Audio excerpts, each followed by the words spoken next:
कुछ folk dances के नाम हैं जिन्हें आप नोट कर लीजिए, जो कॉमनली पूछा जाता है, लेकिन ये आपको कहीं भी इंटरनेट पे नहीं मिलेगी, ये बुक से रिलेटेड है। छत्तीसगढ़ परब, सुआ, पंथी, रीलो, हिरकी, मूलस, कर्मा। मध्य प्रदेश में कर्मा, सैला, परधौनी, दशहरा, कहरवा, भीमा और मटकी, भोजाली और भील जाति के लोक नृत्य अलग है। उत्तरांचल में सैना, पांडव, चोलिया। उत्तर प्रदेश में सखिया, सैसा, बोटिया। बिहार में बाहा, संथाली, डाक, बापला। ये अक्सर पूछा जाता है, डाक बापला, ये बिहार का डांस है। इन सभी नृत्य शैलियों में पारंपरिक एवं सांस्कृतिक वर्णन किया जाता है।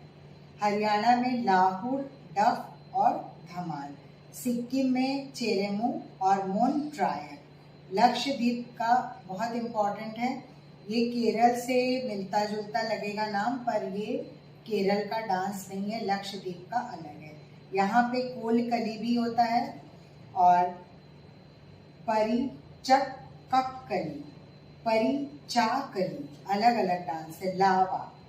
मेघालय का कांगल, लाहो, खासी। महाराष्ट्र का गज, घुसादा, लमन। ये पारंपरिक और सांस्कृतिक कार्यक्रमों के अंतर्गत प्रस्तुत किया जाता है।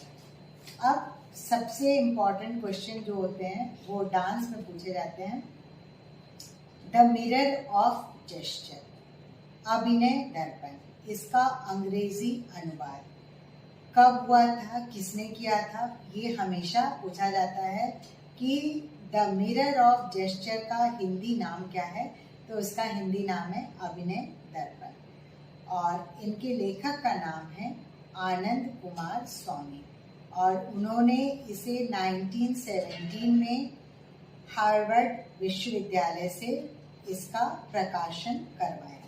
इसमें 7 चैप्टर है, 324 श्लोक हैं। अब हम इसके श्लोक की बात जब कर रहे हैं तो उसके पॉइंट पे आ जाते हैं। सबसे पहला श्लोक है आंगिकम भुवनम, जिसका कि पहले वीडियो में उल्लेख किया जा चुका है। आंगिकम भुवनम श्लोक को नमस्क्रिया के नाम से जाना जाता है, जिसमें शिव का वर्णन है। भरतनाट्यम के देवता शिव माने जाते हैं। इसका पहला श्लोक हो गया आंगिकम भुवनम और आखिरी श्लोक है एताश्च नर्तन विधौ। अब हम चले आते हैं कुछ मुख्य पुस्तकों पर जिनके नाम आप नोट कर लीजिए। दशरूपक धनंजय, नाटक चंद्रिका, इनके लेखक का नाम है रूप गोस्वामी, नृत्याध्याय अशोक मणि।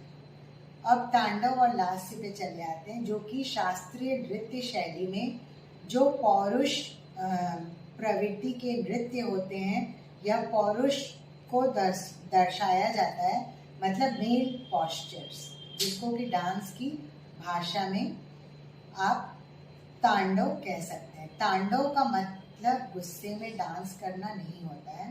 तांडव 7 तरह का होता है, जिसमें आपको पुरुषों द्वारा किए गए नृत्य को दर्शाया जाता है। जैसे एक डांस ड्रामा थिएटर में मेल फीमेल कैरेक्टर होता है, तो उसमें भी तांडव के जो 7 प्रकार है वो पहले मैंने बताए, उसमें आपको सारा वेरिएशन देखने को मिलेगा।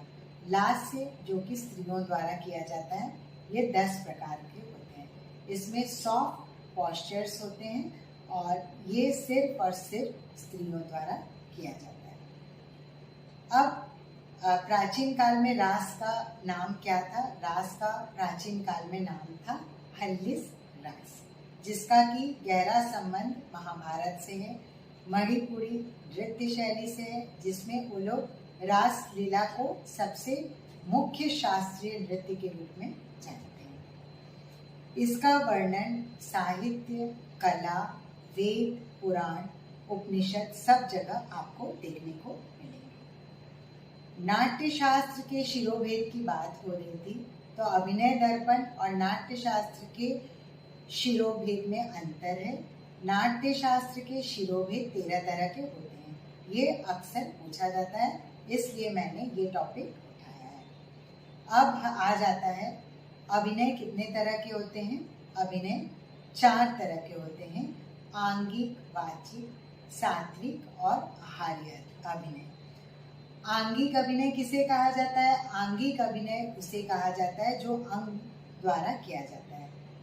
अब ये अंग कितने तरह के होते हैं? प्रत्यांग कितने तरह के होते हैं? उपांग कितने तरह के होते हैं? अंग 6 तरह के होते हैं, जिसमें आपके मेन बॉडी पार्ट्स हो गए, जैसे सिर, हाथ, पैर, चेस्ट, ये सब हो गया। प्रत्यंग कौन से होते हैं? प्रत्यंग जो जॉइंट्स, मतलब हाथ को शोल्डर से जोड़ता है, तो वो सारे हो गए। और उपांग कैसे हो गए? जैसे दांत है, लिप्स हैं, आँखों की पुतलियाँ हैं, और साथ ही साथ आईब्रोज हैं। जो बॉडी के छोटे पार्ट्स होते हैं वो 12 होते हैं। ये अक्सर पूछा जाता है। अब कुछ प्राचीन कालीन चीज़ों के बारे में बात करते हैं, मूर्तियों के बारे में, जो कि कई बार पूछा गया है, वो आप नोट कर लीजिए।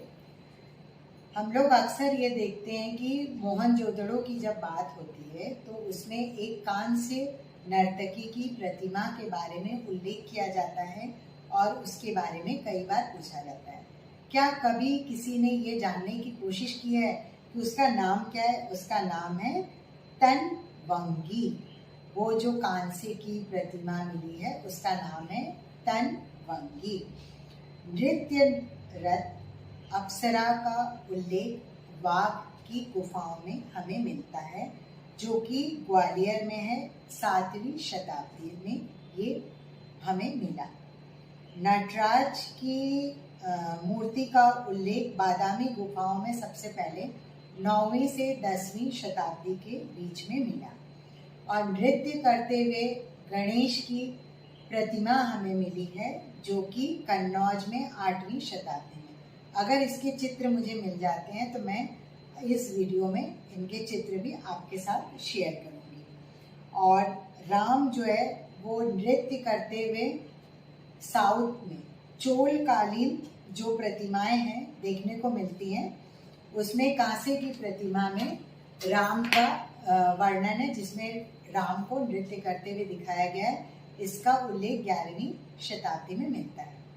तो ये सारी ढेर सारी जानकारी हुई। ये वीडियो आपको प्रतिदिन एक एक वीडियो प्रोवाइड किया जाएगा आपके एग्ज़ाम तक। आप सारे वीडियो को देखिए और उसको कान में हेडफोन लगा के सुनिए, याद हो जाएगा। आपका एग्ज़ाम बहुत अच्छा होगा। मैं ढेर सारे पॉजिटिव वाइब्स के साथ आपको बेस्ट विशेस दे रही हूँ। और आज मैं ये बिल्कुल नहीं बोलूँगी कि प्लीज़ मेरे चैनल को लाइक, कमेंट, शेयर और सब्सक्राइब करिए। मैं ये बोलूँगी पॉजिटिव वाइब्स के साथ, मेरा चैनल सब्सक्राइब हो रहा है, मुझे ढेर सारे लाइक्स मिल रहे हैं, कमेंट्स मिल रहे हैं, क्वेश्चन पूछे जा रहे हैं, ये मेरे लिए बहुत अच्छी बात है। उसी तरह से आपके एग्ज़ाम के जो 10 यूनिट्स हैं, उनमें से अगर आप 6 से 7 यूनिट 100% रेडी कर लेते हैं तो आपका एग्ज़ाम बहुत अच्छा होगा। Again best wishes. आगे के वीडियो में आपको ढेर सारी नई जानकारी मिलेगी। मेरे चैनल के साथ जुड़े रहिए। Thank you friends. Have a nice day.